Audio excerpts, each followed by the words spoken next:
waxaan ku salaamayaa salaanta islaamka iyo dhammaan ummadda Soomaaliyeed meel kastoo joogtaba waa sida ay sheegeen wasiirka iyo taliyaha nabsugudu lacag aad bixisid in lagu laayo dad aan waxba galabsan waxaad arkaysaa in aysan islaamnimada waafaqsanayn bini'aadanimada aysan waafaqsanayn taasoo mar walba damiirka qofka bini'aadanka dhibaysa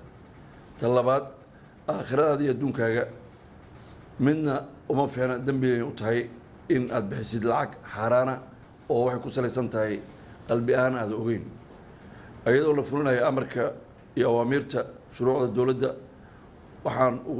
ugu baaqaynaa dhammaan ummadda Soomaaliyeed in laga waantoobo ficiladaas shuruucduna ay tilmaamayso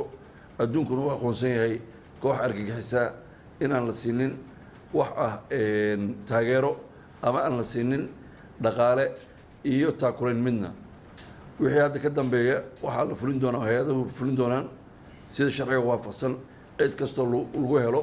in la horgeeyo maxkamadda sharciga u leh sidoo kale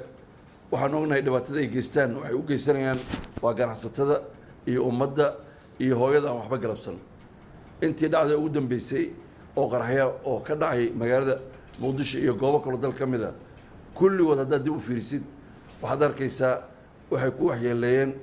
dad iska farfadhiya dariiqa oo waxba galabsan waxay dhibaateeyeen arday jaamacado dhamaysay oo mustaqbalkii iyo indhihii ummadda ahaa taariikhda markaad dib u fiirisaan hargeysa Saamaa Shaamow iyo wax la mid ah sidoo kale waxay laayeen caruur yar oo waxba galabsan gabdhihii ugu dambeeyay oo lagu laayay meeshii ahayd hotelkii Biis sidoo kale dekeda dad iska farfadhiya maqaayad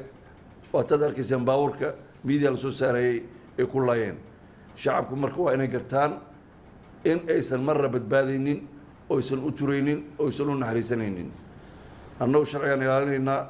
cid walba oo lug ku yeelata waxaa lala tiigsan doonaa sharciga waxaana laga qaadi doonaa tallaabo sharciga waana mahadsantiin baahda midiyaha oo runtii qayb weyn ka qaatay wacyigelinta ummadda ahna dad mar walba u taagan sidoo kalena ay dhibaateeyeen ayaga qaybo ka mid ah